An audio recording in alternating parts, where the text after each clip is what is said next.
पूर्ण परिसर म्हणजे राजांच्या राजवाड्याचा भाग आहे। टोटल 4 चौथरे आहेत, प्रत्येक चौथऱ्याचा वेगळा इतिहास आहे। पहिला चौथरा अतिशय महत्त्वाचा, तर या चौथऱ्यावरती छत्रपती शिवाजी महाराजांचा राहता राजवाडा एकावर एक 2 मजली 32 फूट उंच होता। कल्पना करा, आता आपण जे लाकडी पिलेर असतात मातीमध्ये राहून ते उभे करतो, शिवरायांच्या काळात अशी दगडी लौकिक सिस्टीम असायची बघा। कारण दगडामध्ये लाकूड लवकर खराब होते, मातीमध्ये लाकूड लवकर खराब होतं। याच्या दगडावरती असे पिलेर, सागवणे लाकडाचे पिलेर खांब उभे केले जायचे। वरून कुंभाराने घडवलेली मातीची गोल आकाराची कौलं, आतमधला पैठणी कापड आणि महिलांच्या उजेडात राजवाडा सजवल्याची कल्पना करा। 400 वर्षापूर्वी राजवाड्याचं वैभव काय असेल। छत्रपती शिवाजी महाराजांचा जन्म झाला साहेब 19 फेब्रुवारी 1630 शिवनेरी किल्ल्यावरती। आपल्या राजाने अखेरचा श्वास होता 3 एप्रिल 1680 ला वार शनिवार हनुमंत जयंती दुपारी 12च्या प्रहरात या महाराष्ट्राचा सूर्य मावळून महाराष्ट्र पोरका झाला, अखंड भारत देश पोरका झाला आणि आपल्या सर्वांचे लाडके राजे दादा सर्वांना सोडून गेले।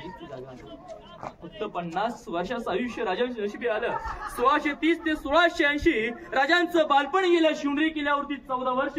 माझा कालखंड महाराज 26 वर्ष राहिले हिंदवी स्वराज्याची पहिली राजधानी राजगडावरती। आणि दादा शेवटची 10 वर्ष आपल्या शिवरायांचं वास्तव्य याच रायगडावरती, याच वातावरणात, याच मातीमध्ये, याच राजवाड्या शिवरायांचं शेवटचं 10 वर्षाचं वास्तव्य। जर आता तुमच्या माझे आयुष्य 50 वर्ष घेतले, 20 वर्ष बालपणात जातात, उरले 30 वर्ष। 30 वर्षात मनासारखी घरे बांधता येत नाही, मनासारखी आपल्याला नोकरी मिळत नाही, परंतु अवघ्या 50 वर्षात महाराजांनी 750 वर्षाचा पारतंत्र्यांचा अंधार दूर केला। नवा धगधगता सूर्य या मातीमध्ये रुजवला।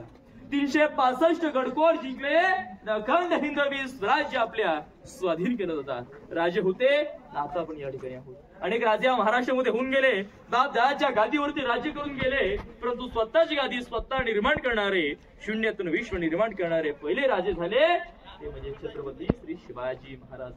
राजे होते, आता आपण या ठिकाणी आहोत। कविभूषण म्हटले होते, काशियों की कला जाती, काशियों की कला जाती मथुरा में मस्जिद बसती, अगर छत्रपती शिवराय न होते तो सबकी सुन्नत होती, अगर छत्रपती शिवराय न होते तो सबकी सुन्नत होती। राजा अखेरचा श्वास याच चौथऱ्यात सोडला, परंतु आपल्या राजांची समाधी इथून 1 किलो पुढे जगदीश्वराचं मंदिर दर्शनाला जाणार आहात त्या ठिकाणी महाराज समाधी पाहायला मिळते। कारण महाराज शंकराचे महादेवाचे भक्त होते, जगदीश्वराच्या साक्षीने राजांचे देश लागले त्या ठिकाणी त्यांचे चुलत भाऊ साभाजी भोसले यांच्या घरी झाले। त्या शिवरायांना 2 पुत्र, छत्रपती संभाजी महाराज, राजाराम महाराज। संभाजी महाराज त्यावेळेस पळण्याचे मोहीर होते, राजाराम महाराजांना गादीवरती बसायचं होतं आणि जो राजा गादीवरती बसणार असेल श्वासाला जायचं नसतं किंवा कोणाला विधान करायचं नसतं, म्हणून त्यांचे चुलत भाऊ साभाजी भोसले यांच्या राजांचे देश लागली। अतिशय पवित्र ठिकाण आहे। आजही काय शिवभक्तांची माती आपल्या कपई लावतात, त्या मातीला छत्रपती शिवाजी महाराजांचा आणि छत्रपती संभाजी महाराजांचा अखेरचा स्पर्श झाला। राजांचा राहता राजवाडा, राजवाड्याच्या डाव्या बाजूला टाक्यात पाण्याचे हौद आहे। खाली आपण गंगासागर पाहिलंय, गंगासागरच्या कावडीने पाणी आणून महाराजांची पिण्याची पाणी व्यवस्था इथे केली आहे। समोर दुसरं मोठं टाका पाहिलं, राजांचं ठाणेगृह अंघोळ करण्याचे राजांचं तिथे होतं, ते पाहूया। पुढे किचन सचिवाला पाहायला पुढे जाऊया। बोला छत्रपती श्री शिवाजी महाराज की जय, जय भवानी, जय शिवाजी, हर हर महादेव।